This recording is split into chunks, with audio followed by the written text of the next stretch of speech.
What is going on, boys? Welcome back to the corner. The only corner where we're selling statistics and knowledge instead of dope and pussy. Now, we are ever so close to the college football playoff right now. Rivalry week is upon us. We had one of the most boring weeks of football in a very, very long time. So we're going to speed past some of these ass whoopings that happened this week. And then we're going to have the preview in this video of what we've got coming this week. And then we've got a detailed, as close as we are, we have a detailed college football playoff format that I believe is what it is. I don't think it will change. I don't think much will change of what I have right here. Other than the conference championships, I think will put some question marks on a couple of teams. Now, we're going to move right into it. Rutgers went on to the shoe, got their ass whooped by Ohio State 42-9, taking on number 1 Ohio State, that is.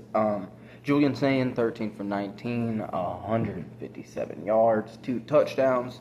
Pretty normal. He's not slinging it. He's not doing too much, doing exactly what they need him to, especially when the Bo Jackson Part 2, I don't believe there is any type of relation to it, but Bo Jackson with 19 carries with 110 yards and 2 touchdowns. Is, I believe, third game in a row that he's had over 100 yards, so definitely something to watch out for. James Peoples, honorable mention, had another touchdown. I believe he had 3 touchdowns. That's 5 in the last 2 games, or 3 games. The kid is just inside of the 5-yard line. That you can't keep them boys out. So, but I don't think they're going to be doing that against an SEC team. So hopefully they match up well in the playoffs. We'll get to it. They held Rutgers to only 147 yards on offense. Now, Ohio State they got to go to Ann Arbor and play Michigan this year. It's been 4 years since they beat them. Now, 2 weeks ago, I would have told you I think Michigan can pull it off. Now, Justice Haynes, the Alabama transfer, I don't even like saying that because it's damn week 14. But Justice Haynes is not playing. They announced that last week. So I just don't think Michigan's going to get it done. Now, Ohio State was playing with no Jeremiah Smith in this game. So the fact that they were able to run the ball and move the ball that well, I think, is phenomenal. Hopefully he's back. I have no idea what the injury was. I'm sure it's Rutgers. They're letting him sit. It's probably just rest. He'll probably be fine, ready for playoffs. Now, Sanford went on down to College Station, played number 3 Texas A&M, and got skunked. 48-0. A&M came out and let them know that first half of the Carolina game was bullshit. Marcel with 3 first-quarter touchdowns was 10 for 15 and 120 yards in that time. Stanford only 77 total yards the entire game. Bethel Roman only had 2 receptions, but both of those receptions were for touchdowns. A&M's got to go to Austin, Texas, and play UT. So we've got another road test in the top 4. Next, we've got number 15 USC went over to Eugene and took on number 7 Oregon. Oregon got the win 42-27. Now, USC's season is done with this. They have a phenomenal offense. They have so many stars on that offense that I think will be very good tools for teams in the NFL. Maybe some of them coming back. We'll take a look at who's coming back once we get in some of these bye weeks before the playoffs and everything. Oregon with 3 rushing touchdowns. Davison, Noah Whittington, and Bocher all with touchdowns. Kenyon Sadiq, in the 2 games he's been back since that Iowa game, he missed, along with the 2 receivers, just balling out. 6 receptions, 72 yards, 2 tutties. They had 430 yards total, so always good, always high-powered Oregon offense as usual. Um, they held USC's offense to only 53 yards on the ground. They also forced 2 picks. Honorable mention, man, Mekhi Lemon. Now, USC obviously is not in the hunt for the playoffs, not in the hunt for Big Ten championship, but this offense was phenomenal all year. Mekhi Lemon being almost the number one of those, was 7 for 34 yards in receiving. He had 3 touchdowns on the day, 2 receiving touchdowns and a passing touchdown. Just fun. I mean, the offense is high powered. It's fun to watch. It's USC. I think it has a lot to build on with what they did, with the talent they have in a conference that, other than the big 3, I mean, they definitely added a powerhouse. So nobody had an easy game against USC this year. Next, we've got an SEC matchup. We got number 22 Missouri going on to Oklahoma, number 8, losing 17-6. Oklahoma forced 2 picks and held Missouri to only 70 rushing yards. That is 3 games in a row that they have held the opposing offense to under 80 rushing yards. It is now the 2nd straight ranked game that they have won with less than 250 yards of offense. And John Mateer putting the fucking team on his back, man. 14 for 30 for 173, 2 touchdowns. And he had 18 rushes for 60 yards, too. I mean, he's just accounting for damn near their entire offense. So, Satanga the third, 3 receptions for 109 and a touchdown. I believe one of them was for 59 yards. They've got LSU coming to town this week. Now, there's a whole lot of drama going on with Brian Kelly and LSU right now, so I don't think that it will be a problem. I think that defense holds up. I mean, LSU's rushing has been atrocious without playing Oklahoma. I think it's going to be a stomp. And LSU can't figure out their damn quarterback situation anyways. We have Syracuse went on to South Bend, took on Notre Dame, number 9. They got stomped 70-7. Jeremiah Love had 8 rushes for 171 yards, 3 touchdowns. Notre Dame had 6 rushing touchdowns alone in this game, and they held Syracuse to 95 yards through the air the entire game. Forced 3 picks. They've got to go to Stanford this week, so that's definitely going to be a problem. I'm not going to lie to you. That Stanford defense has stood up. I mean, it's Andrew Luck. It's rivalry week. We're getting it done. Eastern Illinois went to Tuscaloosa and took on number 10 Alabama. They lose 56-0. We have another skunk. Bama with 8 rushing touchdowns. A team that has really struggled to rush the ball, especially the last 3 games. Can they do it in some of these ranked games that they might be able to play in the playoffs, which we will also talk about in a second.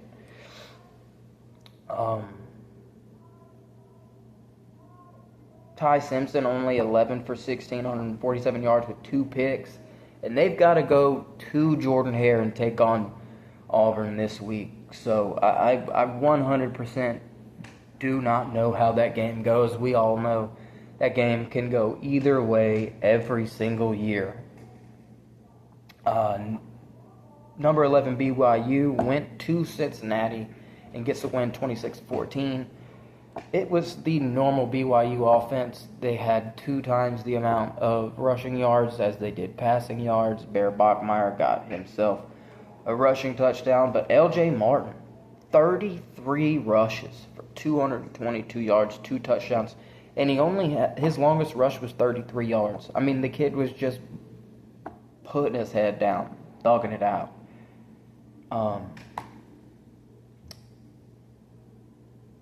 They've got UCF coming to town, and as long as they get a win, they're going to be playing Texas Tech in this Big 12 Conference Championship. And unless they make some miraculous change, they're going to get thumped again because they got their ass whooped 3 weeks ago when they played Texas Tech. I believe it was 26-6, 26-7, whatever it was. Next, we've got number 13, Miami. Went to Virginia Tech, who just hired James Franklin on a 4-year contract, the ex-Penn State coach that supposedly can't win big games. But Carson Beck, 27 for 32, 320 yards, 4 touchdowns. Malachi Toney, man, another guy like Mekhi Lemon. If their season is over with, if this game against Pittsburgh at the end of the year is it, then Malachi Toney is the top 5 player in offense-wise for me. He was 12 for 146 yards and a touchdown. This kid is a freshman, y'all. He's a true freshman. They gave up 400 yards on defense. This of the teams that I think are interchangeable and are able to be put into this playoff, I think that if they do get kept out, it will be because of their defense and because of Carson Beck. Like I said, they do have to go to Pittsburgh, a conference game in which, A, they have to win, but B, if they win, they'd have to have a couple of other things go on with winning their conference. And then I've got Charlotte. Came on down to Athens, played Georgia, number 4 Georgia, lose 35-3. This Charlotte team is coached by Michael Vick. They are 1-10. Hopefully he will turn that team around because it would be very awesome to see Michael Vick be a successful football coach, period, let alone college. But it would be fantastic, especially with everything that with this story. Dogs had 5 rushing touchdowns. Frazier was 12 for 54 with 2 touchdowns. And the freshman, Bo Walker, was 9 for 48, 3 touchdowns. Noah Thomas, 4 for 68. Just a freshman that's been filling in for a senior who is pretty much out for the year. I mean, it was senior night. It was homecoming on this. It was senior day, whatever, during this game.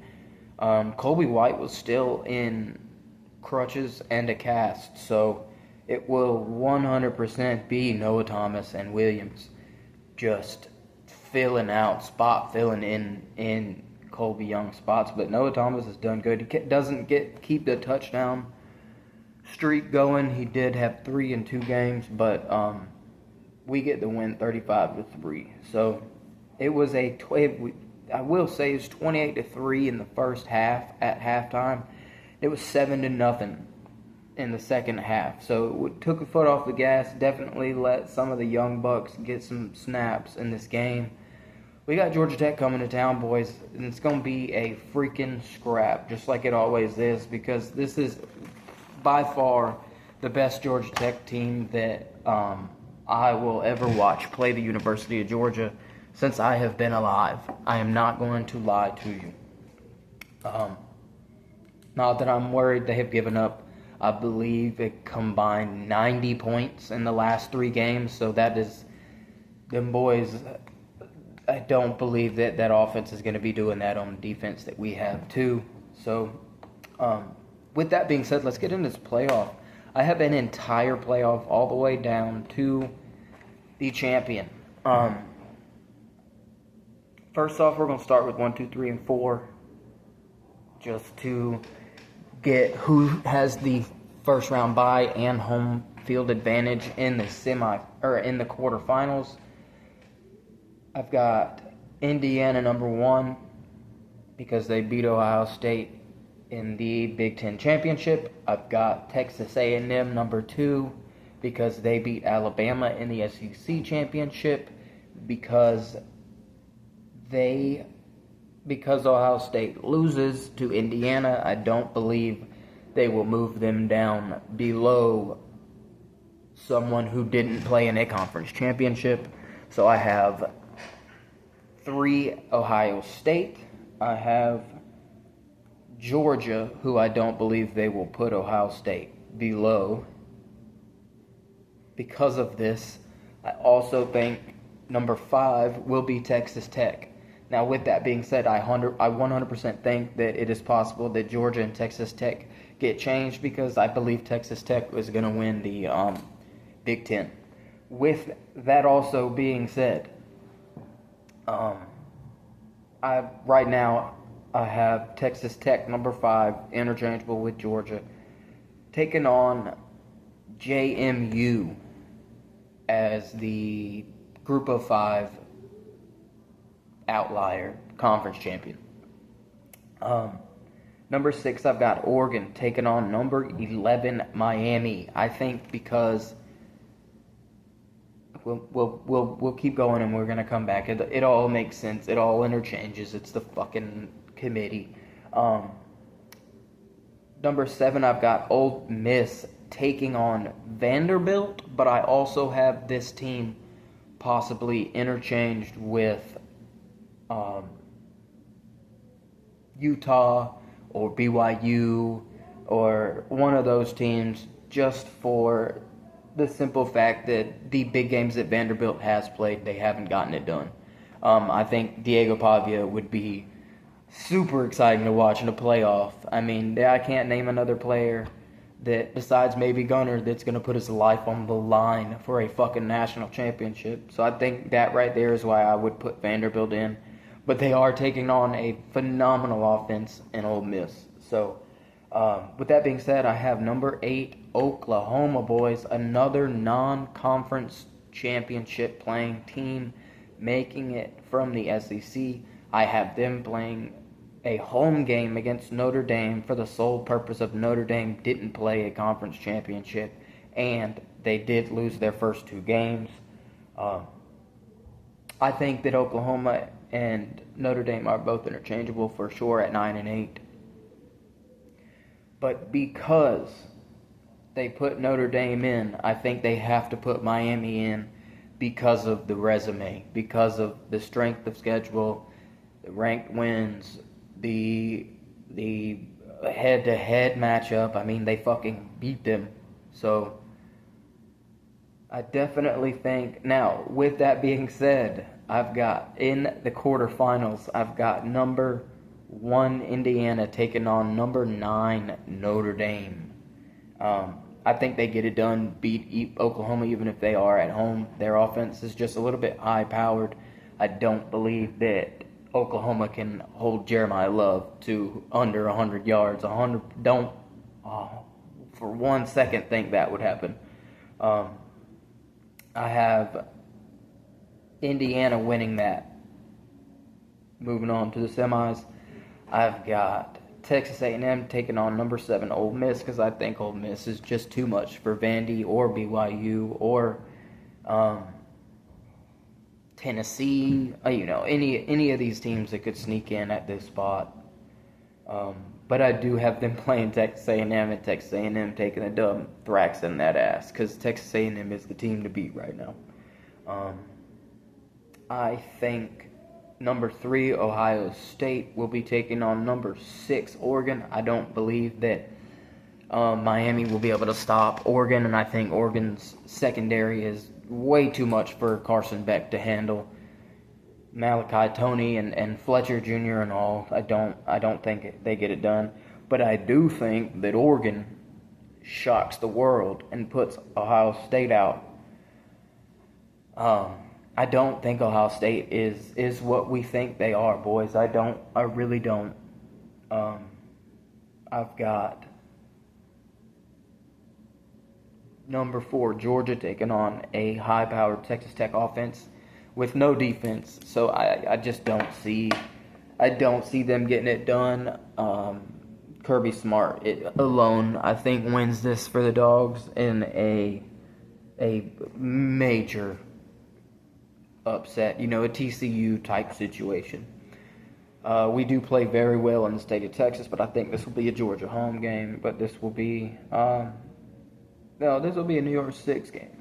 But with that being said, I've got number 1 Indiana taking on number 4 Georgia, and I think Georgia gets it done because I think it'll be the first real test Indiana has in all year.